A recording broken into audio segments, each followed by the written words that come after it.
She was supposed to meet someone special that night, 2 days before Christmas, at a restaurant filled with laughter and warmth. Instead, she sat alone, staring at a text that shattered her.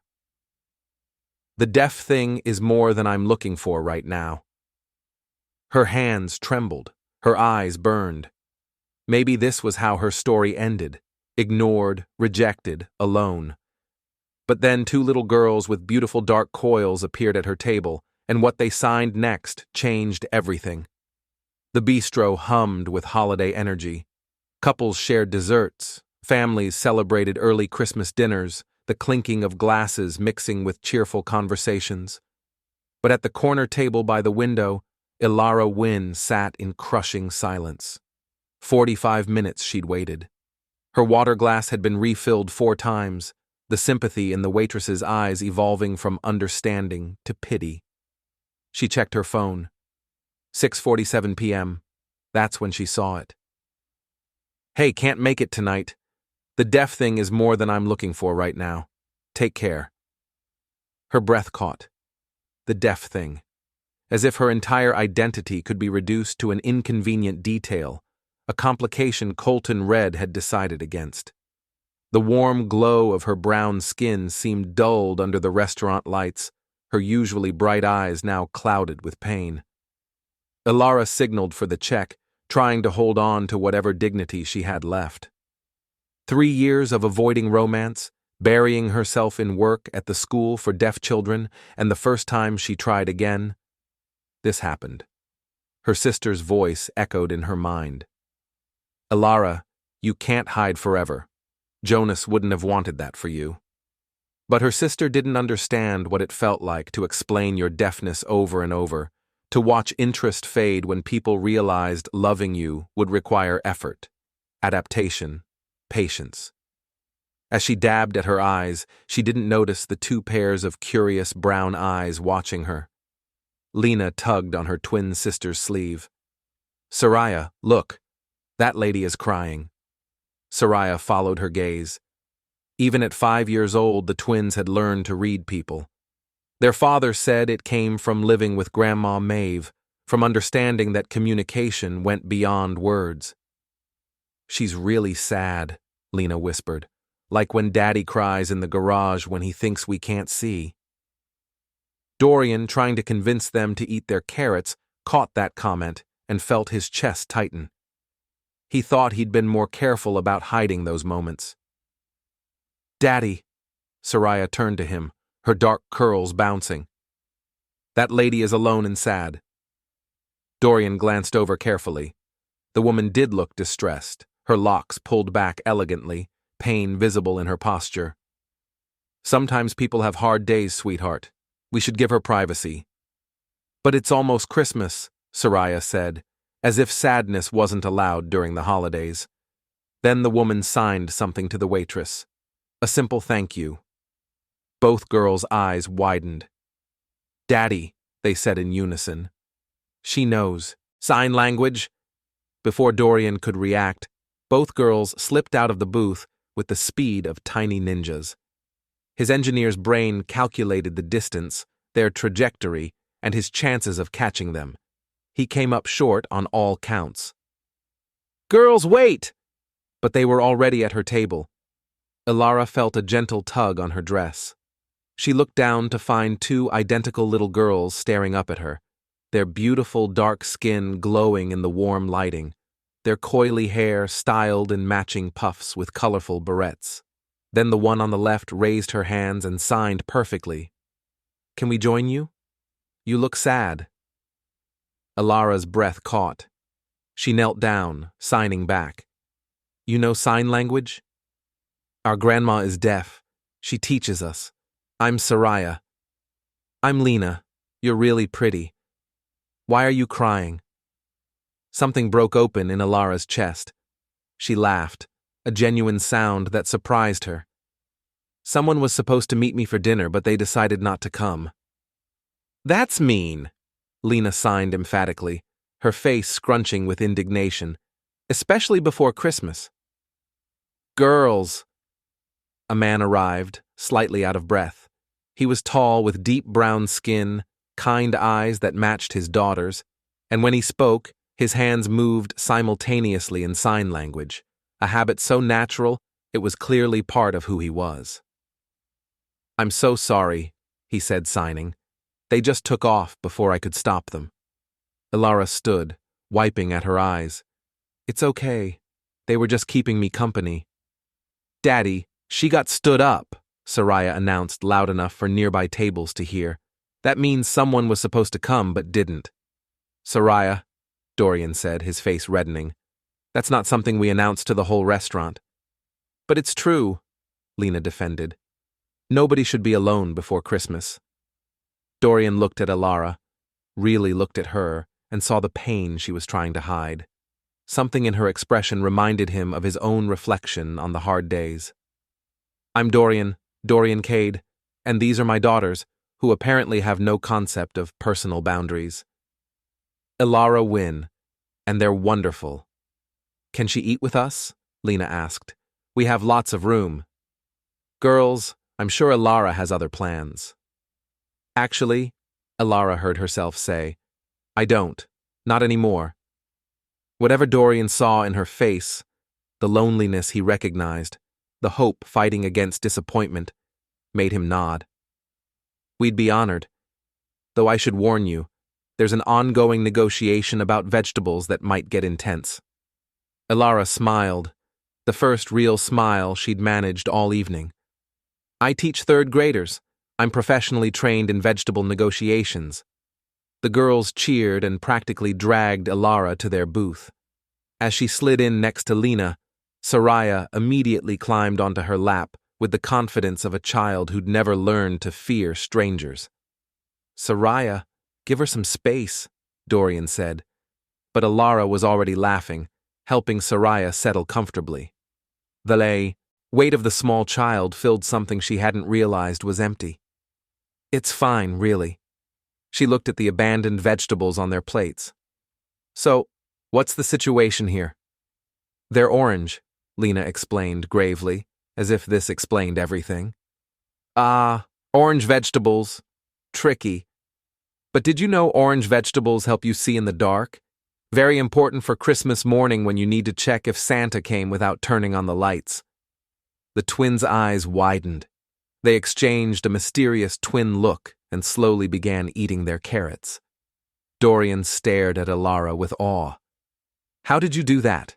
"I've been trying for 20 minutes. "Secret teacher magic," Elara signed with a wink. As the girls ate, Dorian found himself studying Elara, the way she signed so naturally, the genuine interest in her eyes. "So you teach at a deaf school?" "Mayfield School for the Deaf. 3 years, 3rd grade, 8 and 9-year-olds. They're at that perfect age where they're still excited about learning, but old enough to have real conversations." "That must be rewarding work." "It is. They remind me every day that being deaf isn't a limitation, just a different way of experiencing the world." She paused. "Though the rest of the world doesn't always see it that way. The person who stood you up tonight, they didn't deserve you anyway." "You don't even know me," Elara said, but she was smiling. "I know you were kind to 2 random children who interrupted your evening. I know you signed with them like it was the most natural thing in the world. That tells me plenty." Elara felt her cheeks warm. "What about you? What does a structural engineer do?" "I design bridges," Dorian said, his face lighting up. "I calculate load distributions, stress points, how to make sure thousands of people can cross safely every day. There's something beautiful about it, creating connections between places that couldn't reach each other before." "Like building bridges between people too," Lena chimed in. "Daddy says his job is about connecting things." "That's very philosophical for a 5-year-old, Elara signed, impressed. "We're almost 6, Soraya corrected with dignity. "Our birthday's February 14th, Valentine's Day babies. Mommy used to say we were born on the day of love." The air shifted. Dorian's expression flickered with pain before he smoothed it away. "Your mommy sounds like she was very special," Elara signed gently. "She was," Soraya said matter-of-factly. But she's in heaven now, 2 years. I'm so sorry, Elara said, looking at Dorian. Irina died in an accident at work. An elevator malfunctioned. It dropped 3 floors. She was only 34. He paused. My mother Maeve moved in after to help. She's been incredible. And Grandma taught us sign language because she's deaf like you. Is she? Elara's interest was genuine. How long has she been deaf? Since birth, Dorian explained. Growing up, it was just normal. For me, I learned to sign before I started school. Mom was adamant the girls learned too. She said being able to communicate with everyone in the family was the greatest gift she could give them. Elara felt tears prick her eyes. That's beautiful. So many deaf people feel isolated, even in their own families. Your mother made sure that would never happen. She's the strongest person I know, Dorian said. After Irina died, I was barely holding it together. The girls were only 3, confused about why Mommy wasn't coming home. Mom moved in and just took over, not controlling, but like throwing me a life raft. Elara nodded slowly. I understand that feeling, barely holding it together. She paused. My fiancé died 3 years ago, heart attack at work. He was only 31, training for marathons, the healthiest person I knew. 1 minute he was alive, sending me texts about dinner, and the next... She took a shaky breath. Dorian waited quietly. I buried myself in work, but my sister kept saying I couldn't hide forever, so tonight she set this up. Elara laughed bitterly. I was upfront about being deaf on the dating app. This guy, Colton, seemed fine with it.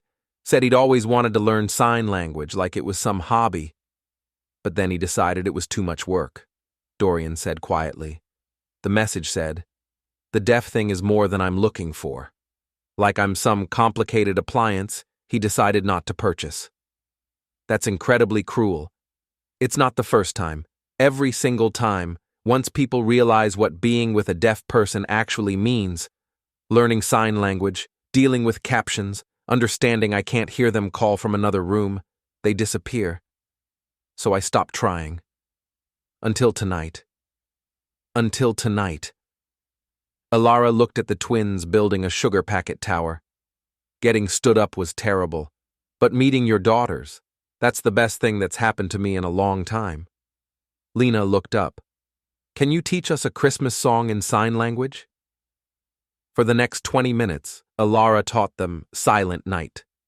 Their booth became a small island of joy. Other diners smiled watching the 2 little girls and the woman with beautiful locks moving their hands in synchronized poetry, their father joining in with less grace but equal enthusiasm. The sign for silent is like closing a book, Elara demonstrated, and night is like the sun going down below the horizon. This is so pretty, Soraya breathed, practicing the movement. Daddy, your hands are too stiff, Lena observed. Like robots. Gentle and flowing, Elara encouraged, adjusting Dorian's hand position. The brief touch felt natural, comfortable. When the waitress brought the check, she smiled. That was beautiful. You have a lovely family. Before Dorian could correct her, Elara felt Soraya's hand slip into hers and Lena lean against her shoulder. Something shifted. The feeling of belonging. Dorian insisted on paying. Please. It's the least I can do after my daughters hijacked your evening. They didn't hijack anything, Elara said softly. They saved it. As they gathered their coats, Lena asked carefully, Do you have plans tomorrow? Just grading papers. Why? We're making Christmas cookies with Grandma. You should come. Girls, Elara probably has better things. Actually, Elara interrupted, I can't think of anything better. Dorian wrote down his address. Around 2, but you don't have to feel obligated. I want to. As they walked to the parking lot, snow began to fall, the first of the season. It's snowing! The twins shrieked, spinning with their tongues out, their dark puffs catching snowflakes like tiny crowns. Elara laughed. When she looked at Dorian, she found him smiling at his daughters. "Thank you for tonight," he said quietly. "You gave them something special. You gave me something too, a reminder that kindness still exists. Tomorrow then. Tomorrow." The next afternoon, Elara stood on Dorian's doorstep with baking supplies and winter flowers. She'd changed outfits twice before settling on jeans and a soft blue sweater. Before she could knock, the door flew open. "You came!" Lena and Soraya shouted, launching themselves at her. Dorian appeared behind them, flour already dusting his dark hair. "Welcome to Chaos Central." The house was warm and lived in.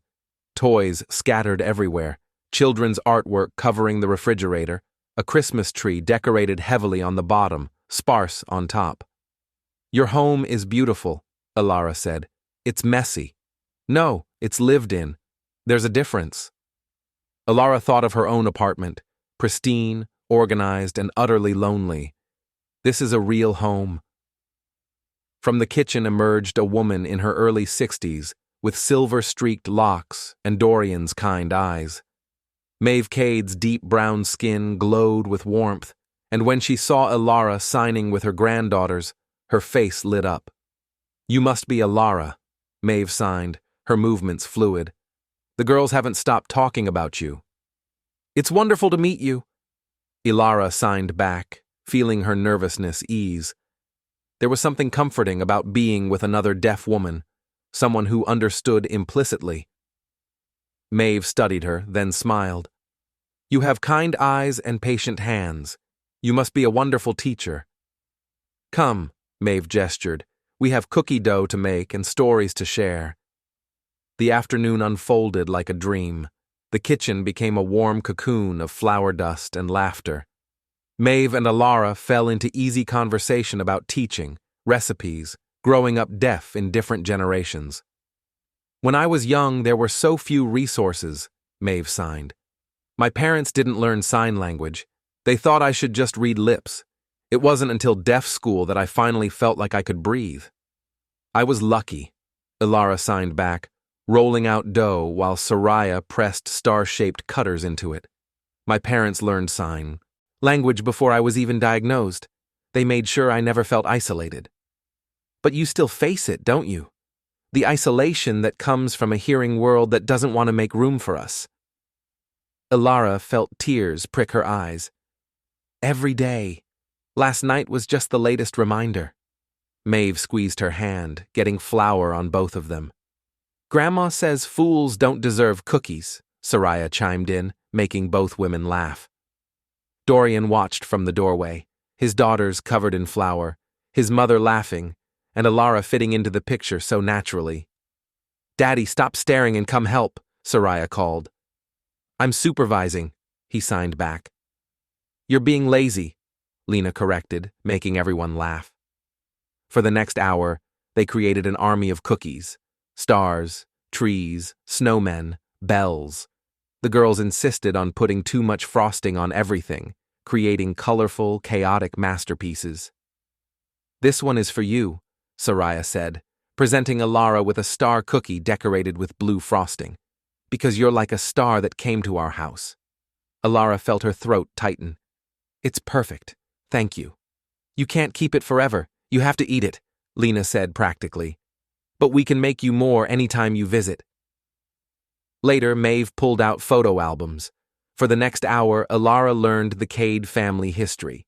Baby pictures of the twins, Dorian and Irina's wedding photo, Irina beautiful with natural hair styled elegantly and a warm smile that reached her eyes. This was Irina's favorite, Maeve signed, showing a photo from the girl's 3rd birthday. All of them laughing, Dorian's expression full of unguarded joy. "She was beautiful," Elara said. "You can see how much she loved all of you." "She did," Dorian said quietly. "She would have liked you. She believed the best people were ones who saw differences as gifts." Dorian insisted Elara stay for dinner. The evening unfolded with chaotic warmth, the girls demonstrating their spaghetti technique, Maeve telling embarrassing stories about Dorian as a child. After dinner, the girls performed their nativity play with dramatic flair, then insisted Elara help tuck them in. The girls' room was an explosion of pink and purple, with twin beds covered in stuffed animals and glow-in-the-dark stars on the ceiling. "Will you come back?" Lena asked, eyes heavy with sleep. "If your dad and grandma say it's okay." "Please come back," Soraya murmured. "We really like you." "I really like you too," Elara whispered. As they left the room, Lena's sleepy voice called out, "That mean man who didn't come to dinner, we're glad he didn't come, because then we found you instead." Elara pressed her hand to her mouth to hold back tears. Downstairs, Maeve had tactfully disappeared. The tree lights cast soft shadows. "Your family is incredible," Elara said, settling onto the couch. "They're pretty fond of you, too," Dorian replied, sitting in the armchair across from her. "Mom told me you have an old soul and a generous heart." They sat in comfortable silence for a moment. "Can I ask you something?" Elara said quietly. "Do you ever feel guilty for having moments where you're happy again?" Dorian let out a long breath. "Every single day. Like if I laugh too hard, I'm betraying Arena's memory. Jonas and I were planning our wedding. Sometimes I feel guilty for even considering dating again, like I'm giving up on him." "But you're not," Dorian said gently. "You're just trying to keep living." "Are you? Trying to keep living?" "I'm trying to learn how, for the girls, but most days I'm just going through the motions." "Me too. It's exhausting, isn't it?" "Incredibly." They sat there, two people who understood loss. Not romantic, just honest. "The girls would love to see you again," Dorian said as he walked her to the door. "If you'd like to come back." "I'd like that. Maybe we could be friends. I could use a friend who understands." "Me too," Dorian said. "Friend sounds perfect." "Tomorrow," he said. "The girls want you here by 9 side, present opening at 9:07. 9:07? Very specific. They're their father's daughters." Christmas morning, Elara arrived at 9:06. At exactly 9:07, she rang the doorbell. Perfect timing. "Merry Christmas," Dorian said, warmth in his eyes making her heart stutter. "Merry Christmas," Maeve signed from the kitchen, where something smelled like cinnamon and heaven. Elara had brought small gifts, a book on bridges for Dorian, a scarf for Maeve, matching journals for the girls. When they pulled out a small box with Elara's name, she looked at Dorian in surprise. "The girls insisted," he said, ears pink. Inside was a silver bracelet with 3 charms, a hand signing E, a snowflake, and a tiny book. "E for Elara, for Christmas, and because you're a teacher," Soraya explained. "It's perfect. Thank you."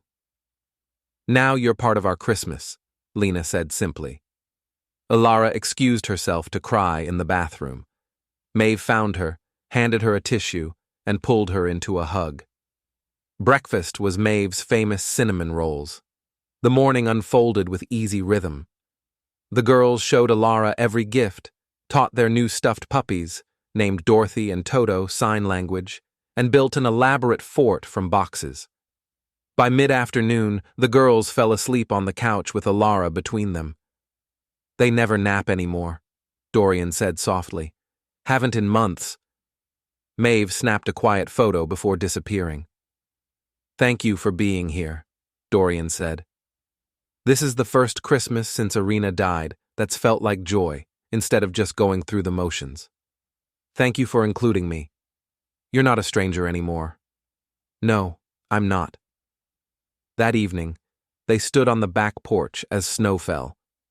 "This has been the best Christmas I've had in 3 years," Elara said. "For us, too. I think I'm starting to remember what happiness feels like." "Me, too." They stood in comfortable silence, just friends, enjoying the peace. "Merry Christmas, Elara." "Merry Christmas, Dorian." Over the following weeks, Elara became a regular presence. dinners twice a week, helping with homework, teaching new signs.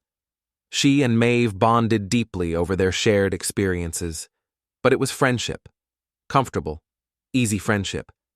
Dorian would tell her about his bridge designs, and she'd share funny stories from her classroom. They'd laugh over the girls' antics and commiserate about the challenges of moving forward after loss. Sometimes Maeve would watch them and smile, seeing something they hadn't seen yet. But she said nothing. One evening in late January, Elara mentioned a position opening in Boston at a prestigious deaf school. Dorian felt something tighten in his chest. "That sounds amazing. Are you going to apply?" "I don't know. It's a huge opportunity, but I'd have to leave everyone here. The girls, your mom, you. You should apply. Don't make decisions based on us. We'd miss you, but we'd want you to be happy." Elara looked at him. "When did you become such a good friend?" "When did you?" Dorian shot back with a smile. But that night, Dorian realized something had shifted, somewhere between friendship and something else. He wasn't ready to name it yet, but it was there. In mid-February, the girls turned 6. Elara helped plan their party with deaf-friendly adaptations so all their friends could participate. "Thank you," Dorian signed afterward. "They're amazing kids.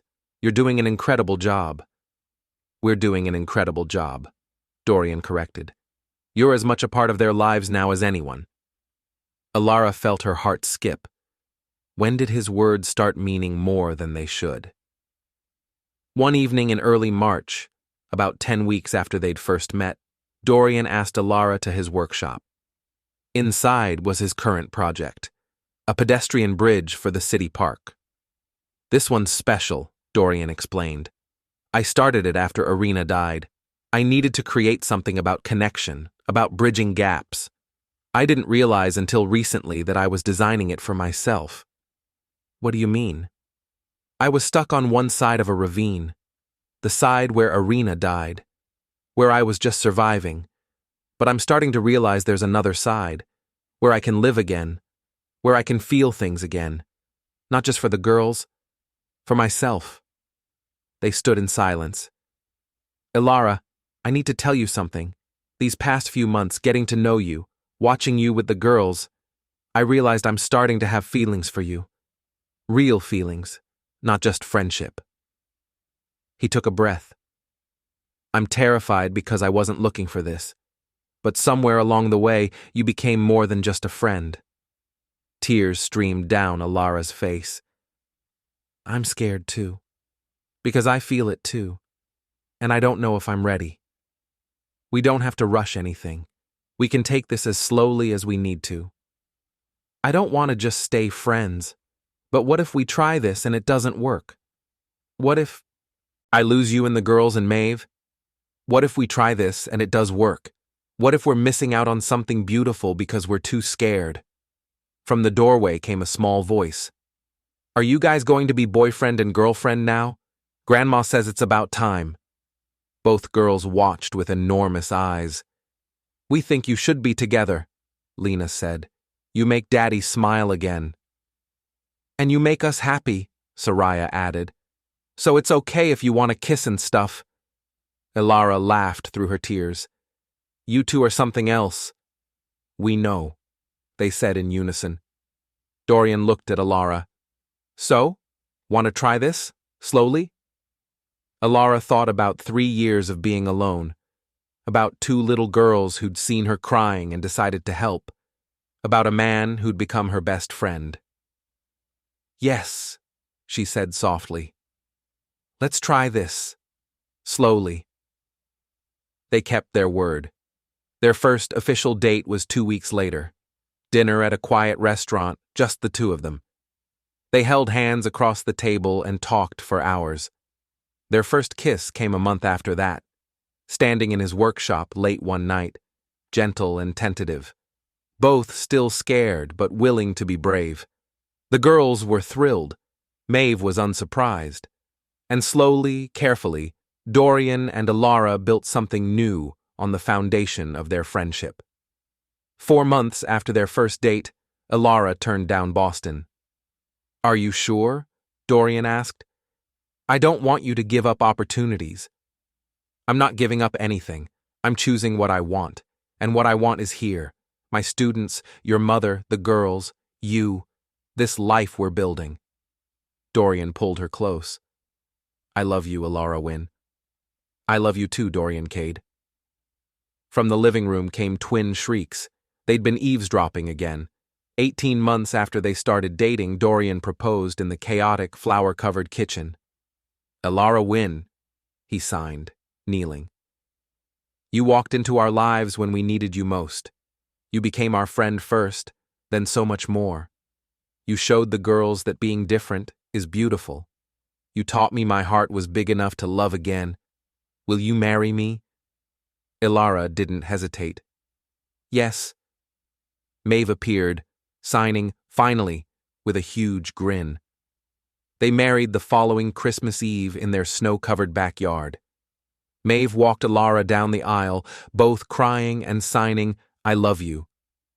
They exchanged vows in 2 languages, promising to build bridges between any gaps, to choose each other every day. When they kissed, the girls cheered loud enough to startle birds from the trees. 5 years later, their home was even more beautiful. The twins were 11, helping with their little brother Marin, teaching him sign language with patience and love. The photo wall had expanded.